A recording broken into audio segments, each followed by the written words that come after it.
Oh, very good morning, good afternoon. Welcome to HYCM's live trading workshop with myself, Giles Coughlin. Apologies for the slow delay. I hadn't pressed start broadcast, so apologies for keeping you waiting. Just gone through the disclaimer. Remember, every different exit entries that we talk about in the trading webinar is all from an educational perspective, and the whole idea is that we look at trading and how I go about making trading decisions, and over time this helps you improve your trading decisions. That's the whole philosophy behind this. It's not a trade calling service. Now, the key principle when trading is to look to trade strength against weakness. If you have this one image in your mind, it's probably the single most helpful image that I know of to help explain what we're trying to do when we're currency trading. We want to back strength against weakness. So we want to have a strong currency against a weak currency. That way, it's much easier to project direction, and the probabilities of direction are much more in our favor when we have reasons for a currency being strong versus reasons for a currency being weak. Now, during the last week, we have seen some pretty strong risk-off trading. If you don't know what risk-off trading is, or just want a refresher, please do take a screenshot of this slide. And on this slide, I explain to you how you can recognize what a risk-on and a risk-off market is for yourself. If markets are moving in a risk-on mood, we'd expect to see equities higher. So that's like, you know, the S&P 500, Dow, FTSE, DAX. We'd expect safe haven currencies lower. So safe haven currencies are things like the yen, the Swiss franc, the US dollar. We'd expect high beta currencies, the so-called commodity currencies, Aussie, New Zealand dollar, CAD, higher. Commodities higher as well, and government bonds lower, which means government bond yields higher. Now, during the last week, we have seen very distinct risk-off markets. For those of you who are just joining us, I will go through that so you can understand how that works. So a risk-off market is when we see equities falling, safe haven currencies rising, so that's Swiss franc, Japanese yen, US dollar, high beta currencies falling, Aussie, New Zealand dollar, CAD, commodities falling, and government bonds rising, which means yields are moving lower. So I'll just show you, this is a good learning point.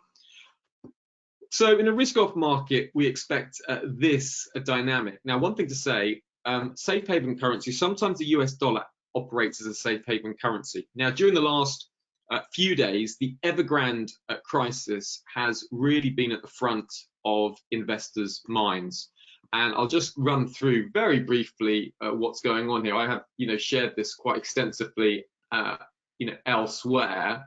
I will just share with you a latest blog post that I made on the Evergrande crisis. So I'll just put this up and I'll find it on a different channel.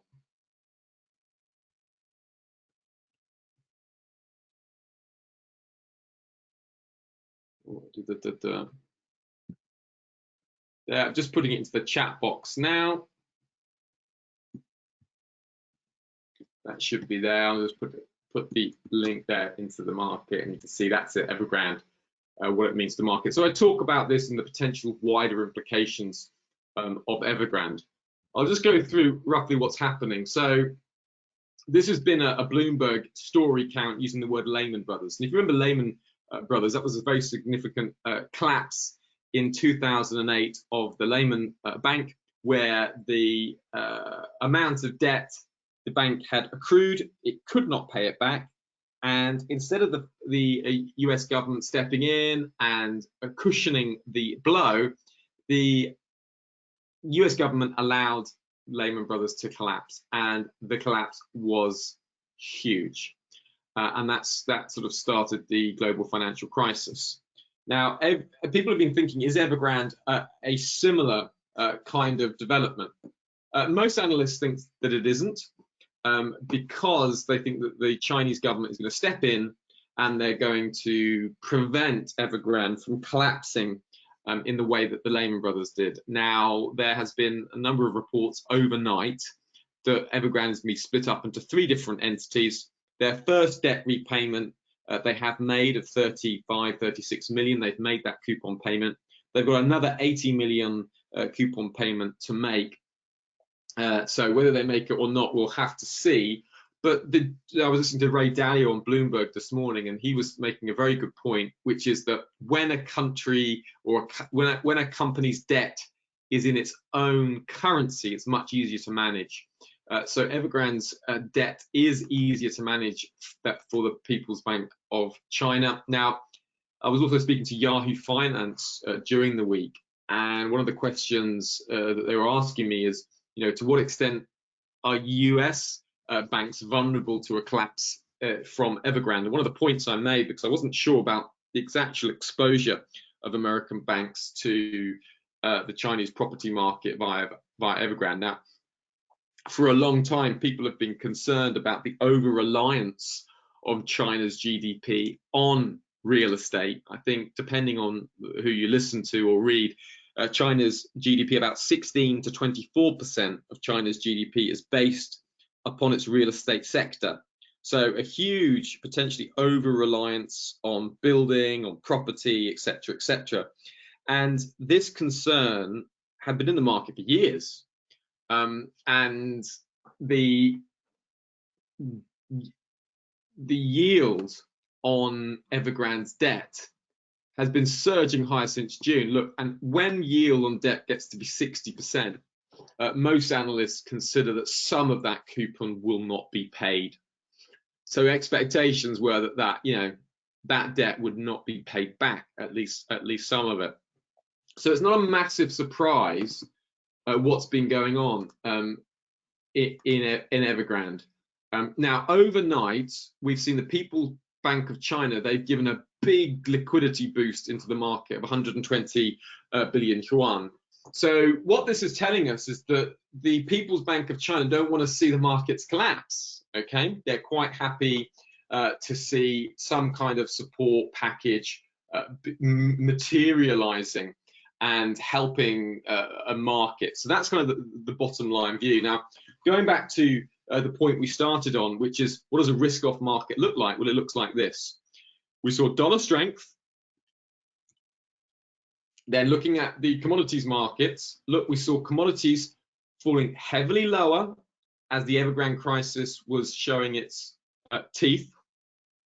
We saw gold and silver pushing higher, gold acting as that sort of safe haven at the time.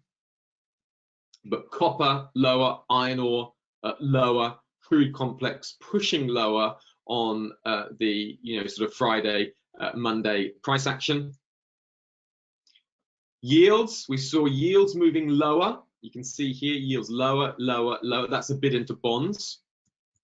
Then we also saw equities lower, lower, lower, lower, lower, lower, lower across the board. FTSE 100 pushing higher now, but that was lower into Monday, which is typically what you'd expect. And then we saw, looking at the currency space, we saw, Swiss franc gaining, Japanese yen gaining.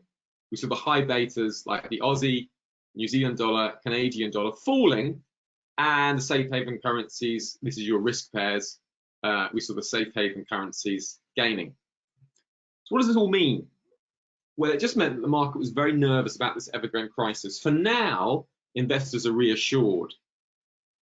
But what is about to happen? We're about to have the Federal Reserve meeting later. Now, I just moved all my positions to flat because there is so much uncertainty in the market going on. And the last thing that I want to do is to be exposed during the Federal Reserve. Now, let me explain the difficulty the Fed has. Now, what the Fed have to do is they have to balance a couple of things. First of all, inflation. If inflation gets too high, that is going to play havoc in the US economy. So the Fed can't allow inflation to go too high. The way the Fed has to handle that is by raising interest rates. So before it can raise interest rates, it needs to taper its bond purchases. So expectations are that the Fed will tee up some bond tapering for November. But the other problem the Fed has is that if they raise interest rates too quickly, they're going to make it too hard for US companies. So the Fed is starting to find itself posing two dangers. One, if it tapers too fast, that will be hard on US companies and may hinder the recovery process. If it tapers too slow, that might mean inflation runs too high, too fast, and that will hinder the US economy. So the Federal Reserve has a very unenviable task of trying to balance these two things. Now, in terms of expectations, looking at one of the other roles I have alongside my HYCM consultancy role is I work for Financial Source, and those of you who are HYCM clients, some of you have access to Financial Source. And basically, what the Fed is expecting is this. What we're expecting is them to set up a taper in November, and then that's going to make September's jobs print, released on October the 8th, incredibly important. And let me just run through with you how that's going to work. So it works like this. The Fed at the moment have said that sufficient progress hasn't been met to begin tapering. Now, what will constitute sufficient process? Jerome Powell said that inflation, with the Fed's preferred method at 3.6%, is sufficient. Tick. But jobs are not considered sufficient progress yet. Now, the last jobs print came in higher, you can see here for August, but the problem with the jobs print is that it was expected to be far higher. It was expected to be a jobs rise of 750,000 jobs. In effect, there were only 250,000 extra jobs. So that smaller increase in jobs meant that the market was disappointed. Now, the pre-COVID-19 jobs level is up here. So still, the jobs market has not recovered back to pre-COVID-19 levels. Now, what that means is there's a lot of pressure on the Fed about this incoming jobs. So will they say, okay, yeah, we consider sufficient progress has been made because the trend is up? Unlikely. They're more likely to say that still the jobs market is not showing sufficient progress, in which case the September jobs data released October the 8th will become very, very important to determine when tapering will start and at what pace it will run. So watch out, particularly for the dot plot. Now, what's the dot plot? Now, the dot plot is where the FOMC members show when they expect interest rates to rise. Now, remember, this is so important because if interest rates are expected to raise sooner, the US dollar will gain, gold, silver will fall, equities will fall. If the Federal Open Market Committee project later interest rate hikes, then the dollar will weaken, gold, silver will rise, stocks will rise. And that is what the market will be really focusing on, what this dot plot projection is.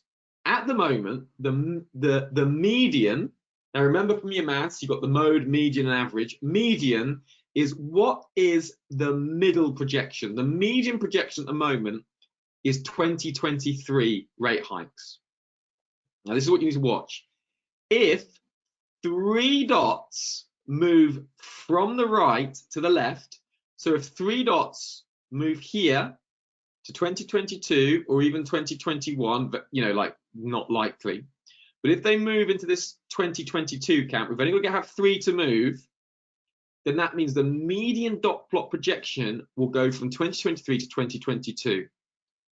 Now you can see what the headlines would be already, can't you? Fed project interest rate hikes 2022. That would be dollar positive, gold negative, silver negative, Aussie US dollar negative, S&P 500 negative. So intense focus will be on the following areas: the dot plot, jobs talk, inflation expectations. So this is the expectations that I have going into the meeting, and I will show you what those expectations are here. Okay. So this is how I'm looking at trading the FOMC.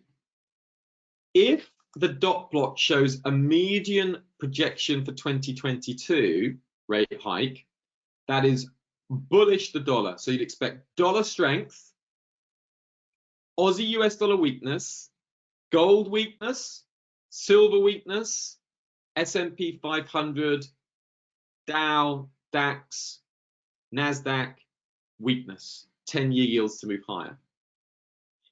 If they open up the possibility of a November tapering announcement, that's hawkish as well, same reaction.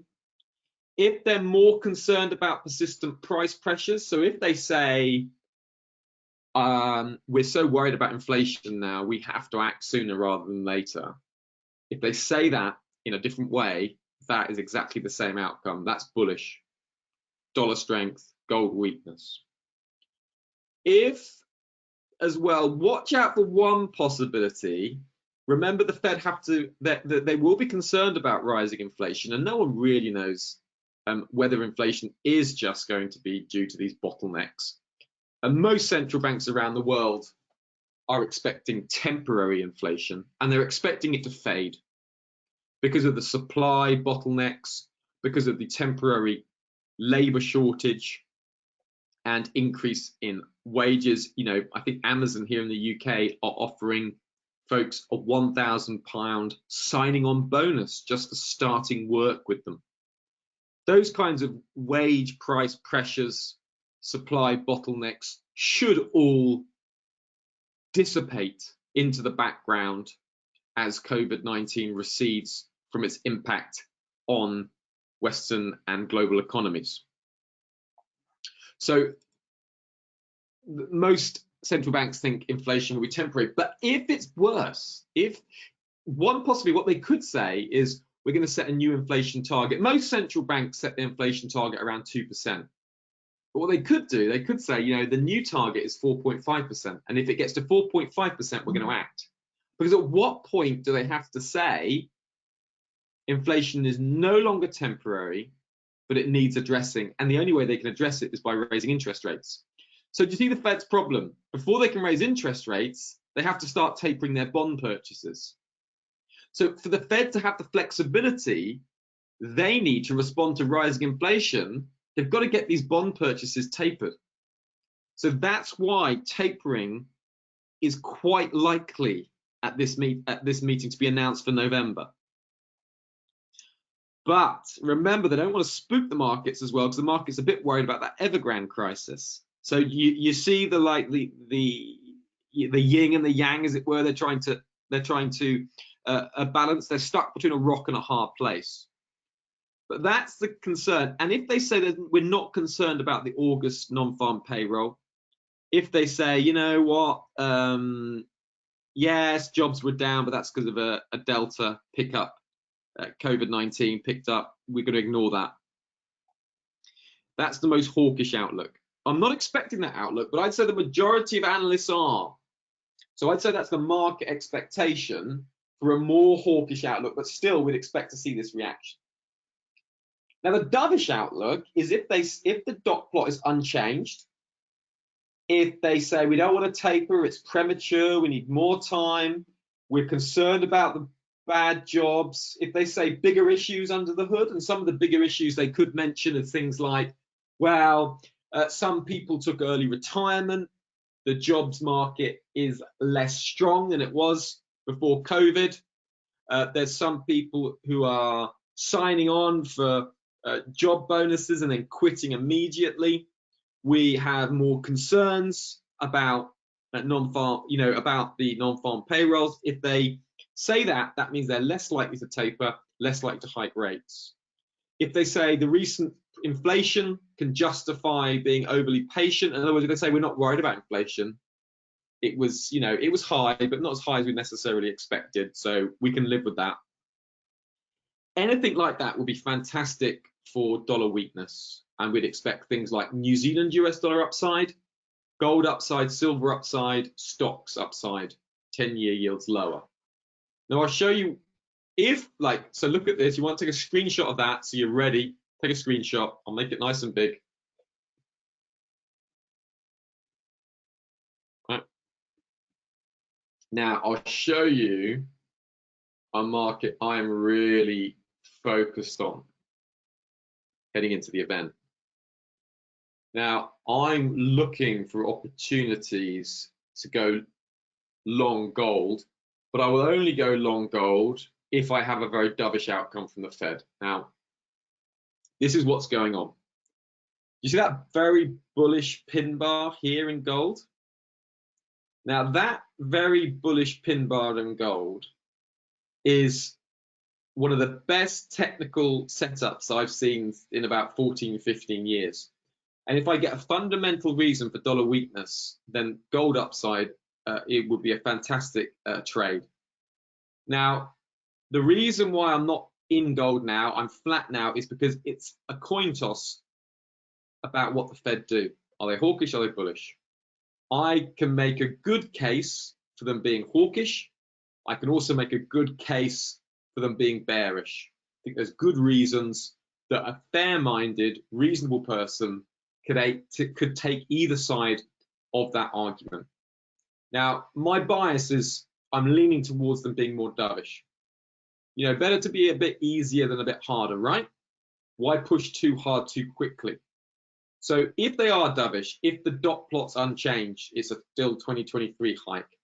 If they say tapering's premature, if they say inflation's not a problem, if they're worried about the jobs market, saying sufficient progress hasn't been made, expect dollar weakness, expect gold upside, expect gold buying at market, first stop up into that 1820 and then up to that 1900 region. Now, a couple of things to say about the release itself. The statement comes at 7 o'clock UK time, but the press conference is half an hour later. Many times you typically see choppy action. So you'll see price move one way with the statement and then move one way with the press conference. So remember, we're looking for clarification at the press conference, so that the trade isn't over until the press conference is over. That's really how we trade that. Okay, so you got to remember, it's not one event. It's kind of like two events. It's like one event with two halves. It's a bit like a football match. You know what I mean? It's a bit like if you just listen to the statement and then go away. It's a bit like just watching the first half of a football match. You wouldn't think of doing it, would you? You have to see the second half. And that's how professional traders view the rate statement and the press conference. First half statement, second half press conference.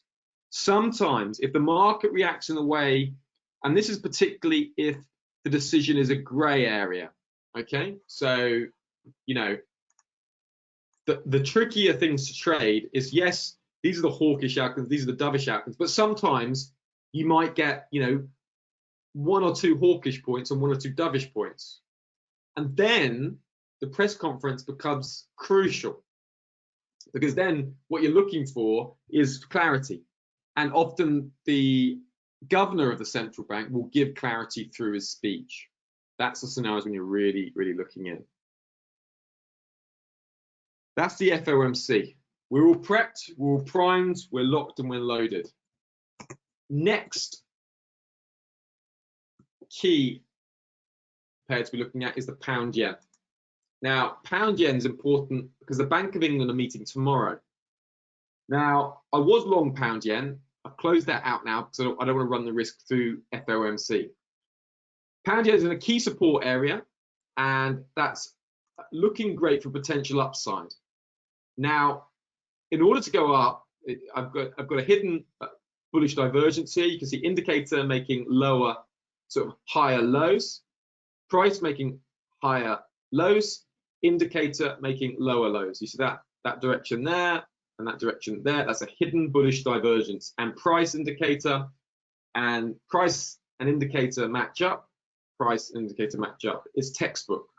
All of this is saying higher prices technically, but this will be the reason for the yen strength at the moment, of course, is the risk-off trading we've had this week on the Evergrande crisis. So it's not been a surprise to see this. This is a great area to potentially go long. If you just want to flip a coin and see what happens, you know, trading long here, stops below the lows, makes a lot of sense. Looking for a move up to 160, you sort of got about 5, 6, 7 times risk reward profile on this potential trade. But it's a risk because we don't know what the Fed's going to do, and we don't know what the Bank of England are going to do, which is why I'm just keeping myself on the sidelines. But if markets are around here and the Bank of England are more hawkish tomorrow, pound yen upside looks great. Just looking at the let me just